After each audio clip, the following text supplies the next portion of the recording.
With the pinnacle of Pride, tens of thousands of people marched through the streets of Manhattan for the Pride Parade, with about 1 million spectators cheering them on. Fox 5's Stephanie Bertini shows us this year's event was about honoring the birth of the gay rights movement.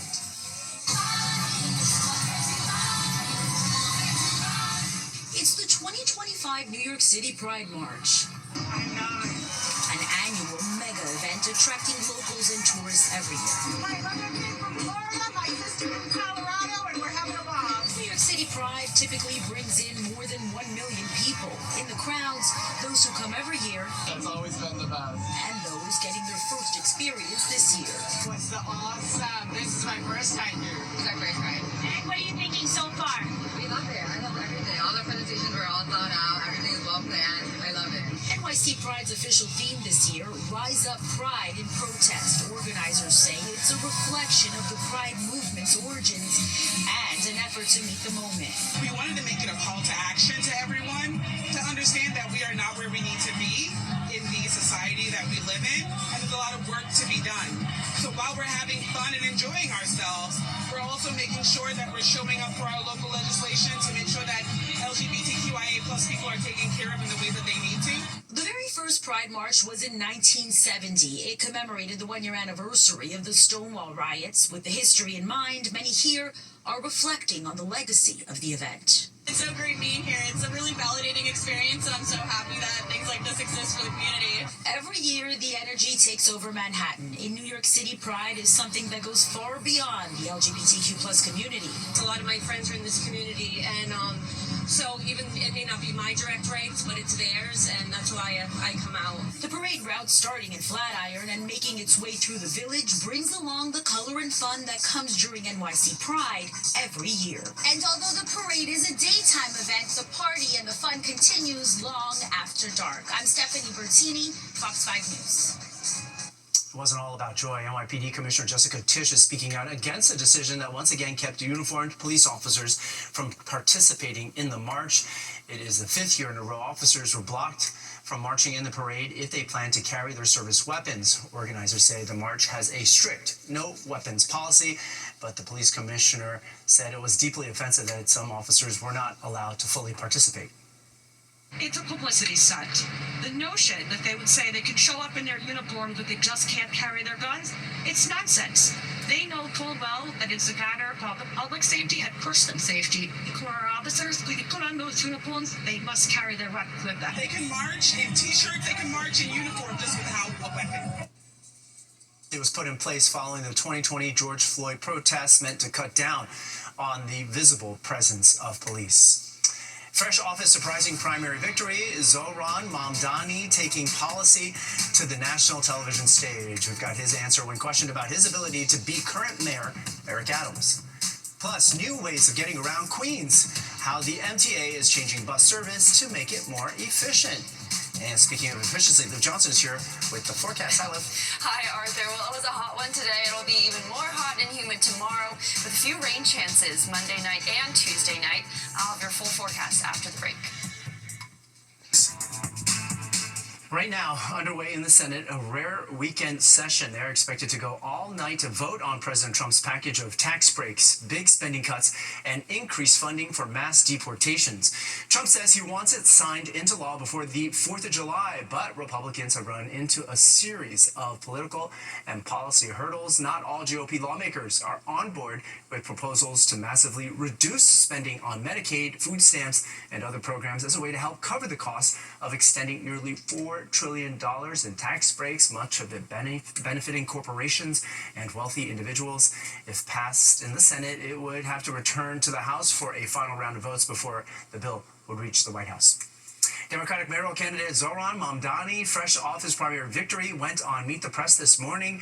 He says that if elected, he would raise taxes on the city's millionaires. He also confirmed his plans to open city-run grocery stores and to freeze increases on rent-stabilized apartments. When asked if he could beat Mayor Adams, who's running as an independent now, and possibly Andrew Cuomo in the general election as well, Mamdani said, absolutely. can beat anyone that's in this race, because what we've shown is that this is a campaign that has the support of more than 400,000 New Yorkers. In the first round of Tuesday night, we got more votes than Eric Adams did by the last round of 2021. And ultimately, it's a referendum on how he made this city so unaffordable.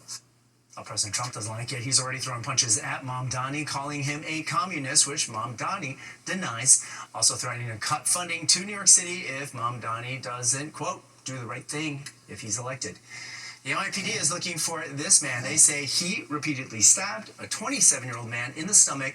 This was Sunday, June 15th. This happened around 6 in the morning at East 138th Street in the Mott Haven neighborhood of the Bronx. The suspect reportedly attacked the victim after the two got into a heated argument. The victim is in stable condition, but if you can help police with this case, you're asked to contact them. Queens bus routes have gotten a makeover as of today. 16 new routes are rolling and some existing ones are discontinued. There are also changes to around 70 other bus routes in Queens. This is the first phase of the Queens Bus Network redesign project. Second phase is set to take effect at the end of August.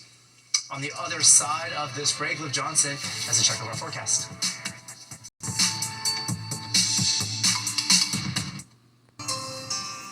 Time now for a look ahead at some stories happening this week. The New York City Rent Guidelines Board will finally vote tomorrow, deciding how much to hike prices by on rent-stabilized units.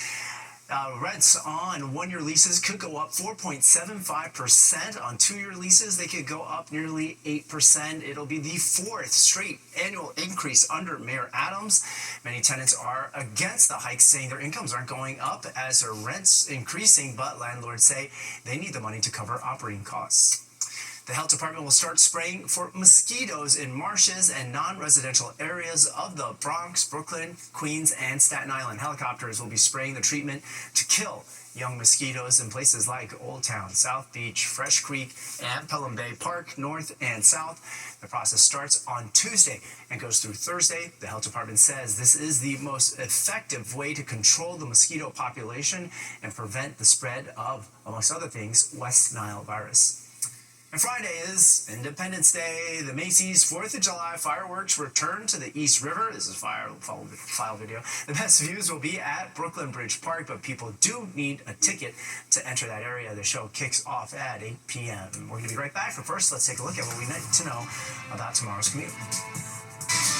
And they're off. New York Roadrunners get a running start on July's Disability Pride Month. Nearly 8,000 athletes participated in the 23rd annual Achilles, Hope, and Possibility for M this morning in Central Park. It brings together participants of all ages and abilities and empowers those living with disabilities to take part in adaptive running and endurance sports. The yearly event has become one of the largest inclusive races in the United States. All right, Liv Johnson's got a final look at our forecast. Hi, Liv. Hi, Arthur. So tomorrow's going to be hot and humid, mainly dry until we get some evening showers, possibly a thunderstorm mixed in there. Pretty much the same thing for Tuesday. A few morning showers, but then dry in the afternoon until we get some evening rain late afternoon. Clears up for Wednesday, most of Thursday. I think we might get an evening shower or two on Thursday, but then a great 4th of July weekend in the 80s. Arthur? Faith, thanks, Liv. That does it for the news tonight. You're all caught up for the week ahead. If you've missed any part of the 10 o'clock news, you can always catch an encore on our free streaming app, Fox Local. Just scan that QR code on your screen to download the free Fox Local app on your phone, where you can then stream our newscasts anytime from anywhere. Now stay with us. Sports Extra starts right now.